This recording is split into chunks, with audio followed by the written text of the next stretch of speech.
నిన్న ఆంధ్రప్రదేశ్లో పురంధేశ్వరి గారు ఆవేశంగా మాట్లాడిన మాటలు టీవీలో డిబేట్లు చూశాక ఒకటి చెప్పాలనిపిస్తుంది.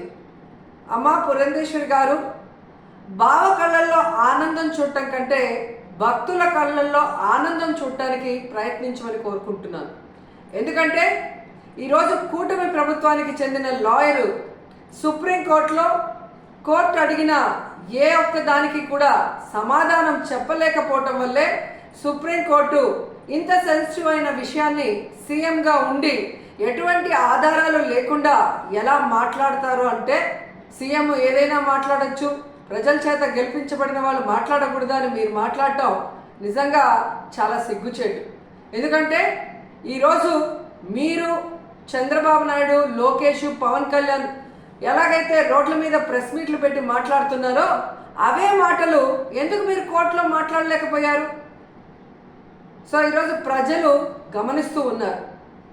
ఎటువంటి ఆధారాలు లేకుండా లడ్డూలో టెస్ట్ చేయలేదని మీ లాయర్ చెప్పిన తర్వాత, ఎటువంటి ఇన్వెస్టిగేషన్ జరగకుండా చంద్రబాబు నాయుడు పవిత్రమైన తిరుమల లడ్డూ మీద అంత పెద్ద నింద వేసి మరి మత కల్లోలాలు సృష్టించే పరిస్థితి వచ్చినప్పుడు సుప్రీంకోర్టు అడగటంలో ఏం తప్పు ఉందని నేను అడుగుతున్నాను. ఈరోజు మీరు బీజేపీ రాష్ట్ర అధ్యక్షురాలా ఆంధ్రప్రదేశ్కి, లేక తెలుగుదేశం పార్టీ రాష్ట్ర అధ్యక్షురాలా, ఎవరికి అర్థం కాని పరిస్థితికి వచ్చింది. ఎందుకంటే బావ కళ్ళల్లో ఆనందం చూడటం కోసం బావ చేసే తప్పుల్ని వెనకేసుకొస్తున్నట్టు ఉంది. కానీ ఈరోజు 140 కోట్ల హిందువుల మనోభావాలను దెబ్బతీసే చంద్రబాబు నాయుడు స్టేట్మెంట్ని సరిదిద్ది అందరికీ ఊరట కలిగించాల్సిన బాధ్యత బీజేపీలో ఉన్న రాష్ట్ర అధ్యక్షురాలుగా మీకు ఉంది అన్న విషయాన్ని తెలుసుకొని, మరి పైన బీజేపీ పెద్దలు ఎవరైతే ఉన్నారో ప్రధానమంత్రి గారికి కానీ, అలాగే సుప్రీంకోర్టులో మీ లాయర్తో మరి ఇన్వెస్టిగేషన్కి రెడీ కమ్మని చెప్పండి. మరి నిజాలు తేల్చి తప్పు చేస్తుంటే తప్పు చేసిన వాళ్ళని శిక్షించండి, లేదంటే తప్పుడు మాటలు మాట్లాడిన వాళ్ళని శిక్షించమని మీరు కోరాలని కూడా డిమాండ్ చేస్తున్నాం. ఎందుకంటే ఈరోజు ఒక తిరుపతి అమ్మాయిగా తిరుపతి మీద ఇంత అప్రతిష్ట తెచ్చే విధంగా చంద్రబాబు నాయుడు ఒక ముఖ్యమైన సీఎం పోస్ట్లో ఉండి ఎటువంటి ఆధారాలు లేకుండా, ఎటువంటి టెస్టులు చేయకుండా మాట్లాడటం కరెక్ట్ కాదని కూడా ఈ సందర్భంగా తెలియజేసుకుంటున్నాం. అలాగే పవన్ కళ్యాణ్ గారు, ఇది సినిమా షూటింగ్ కాదు. రోజుకొక వేషాన్ని వేసుకొని రోజుకొక మాట మాట్లాడుతూ ఈరోజు అందరి మనోభావాల్ని దెబ్బతీయటానికి మీకు అధికారం లేదని కూడా ఈ సందర్భంగా తెలియజేసుకుంటున్నా. ఈరోజు ఏదైతే మీరు చేశారో ప్రాయశ్చిత్త దీక్ష, అది మీరు చేసిన తప్పులకి భగవంతుడు మీ చేత చేయించిన ప్రాయశ్చిత్త దీక్ష తప్ప మరొకటి కాదు. ఎందుకంటే ఈరోజు భగవంతుడే లేడని చెప్పిన మీ కుటుంబ సభ్యులు, మీరు, అలాగే ఏ రోజు హిందూయిజం కూడా గురించి మాట్లాడని మీరు, ఎన్నికల గురించి ముందు మీరు మాట్లాడిన మాటలకి ఈరోజు మీరు మాట్లాడుతున్న మాటలకి, మీరు వేస్తున్న వేషాలకి సంబంధం లేకుండా ఉండటం ప్రజలు గమనిస్తూనే ఉన్నారు. సో ఇప్పటికైనా జగన్మోహన్ రెడ్డి గారిని టార్గెట్ చేయాలి, కార్నర్ చేయాలనుకోను, లేదా బీజేపీ రేపు ఆంధ్రప్రదేశ్లో ఎంటర్ అయితే మన పరిస్థితి ఏంటి అని చంద్రబాబు నాయుడు చేస్తున్న ఈ డ్రామాలో మీరు కూడా పాలు పంచుకుంటున్నారో ఏంటో కానీ ఎవరికి అర్థం కావట్లేదు.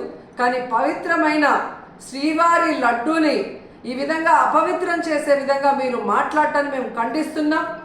వెంటనే దీని మీద సుప్రీంకోర్టు మరి విచారణ జరిపించి సిబిఐ ద్వారా మరి దోషుల్ని బయటకు తీసి వాళ్ళని శిక్షించాలని కూడా కోరుకుంటున్నాం.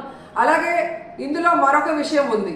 ఏదైతే టీటీడీ ఈఓకి ఈ టీటీడీలో జరిగే ప్రతిదానికి సంబంధం ఉంటుంది.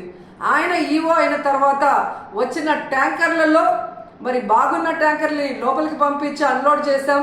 ఏవైతే వెజిటబుల్ ఫ్యాట్, వనస్పతి ఉంది అని చెప్పి వాటిని రిజెక్ట్ చేసి వాడకుండా బయటికి పంపించామని చెప్పిన ఈఓ గారు 2 నెలల తర్వాత సెప్టెంబర్లో చంద్రబాబు నాయుడు మరి ఏ విధంగా అయితే ఎనిమల్ ఫ్యాట్ కలిసి ఉందని అబద్ధం చెప్పిన తర్వాత కలిసిందేమో అని మాట్లాడటం గమనించి ఆ ఈఓని ఆ పదవి నుంచి పక్కకి తప్పించి అతనికి కూడా నోటీసులు ఇచ్చి విచారించాలి. అలాగే ఎవరైతే పర్చేసింగ్ కమిటీలో ఉన్నారో మరి ఇవన్నీ చూసుకోవాల్సిన బాధ్యత వాళ్ళకుంది. ఆ కమిటీలో ఉన్న వాళ్ళందరికీ కూడా నోటీసులు ఇచ్చి విచారించాల్సిన అవసరం ఉంది. అలాగే విజిలెన్స్లో మరి తప్పు జరుగుతూ ఉంటే ఏం చేశారు ఆ అఫీషియల్ కూడా నోటీస్ ఇచ్చి అన్నీ కూడా విచారించాల్సిన బాధ్యత మీ మీద ఉంది. ఎందుకంటే ఈరోజు చంద్రబాబు నాయుడు, పవన్ కళ్యాణ్ అపోజిషన్లో లేరు. అపోజిషన్లో ఉండి మాట్లాడింటే ఓకే అని చెప్పి ఎవరైనా కూడా మీ మాటలు నమ్మే అవకాశం ఉంటుంది. కానీ ఈరోజు మీరు అధికారంలో ఉండి విచారించాల్సిన అధికారం మీ చేతిలో పెట్టుకొని ఈరోజు ఆధారాలు సేకరించాల్సిన బాధ్యత మీ దగ్గర ఉండి కూడా అవేవి చేయకుండా కేవలం జగన్మోహన్ రెడ్డి గారి మీద నిందలు వేయాలి, వైఎస్ఆర్సీపీ అనేది లేకుండా చేయాలి అన్న ఒక కాన్సెప్ట్తో మీరు ముందుకు వెళ్ళటం వల్లే ఈరోజు అది బ్యాక్ ఫైర్ అయ్యి మీరు చెప్తున్న అబద్ధాలు ప్రజలందరూ కూడా గమనించే పరిస్థితి వచ్చిందని కూడా ఈ సందర్భంగా తెలియజేసుకుంటున్నాం. సో ఇప్పటికైనా శ్రీవారి పవిత్రమైన లడ్డూ జోలికి పోకుండా మీరు ఇకనైనా ఈ డ్రామాలు ఆపితే బాగుంటుంది. సుప్రీంకోర్టు విచారణకి మేము సిద్ధం, సిబిఐ వేసుకున్న మేము సిద్ధమని చంద్రబాబు నాయుడు, పవన్ కళ్యాణ్ అలాగే పురంధేశ్వరి గారు చెప్పాల్సిన అవసరం కూడా ఉందని చెప్తున్నాను.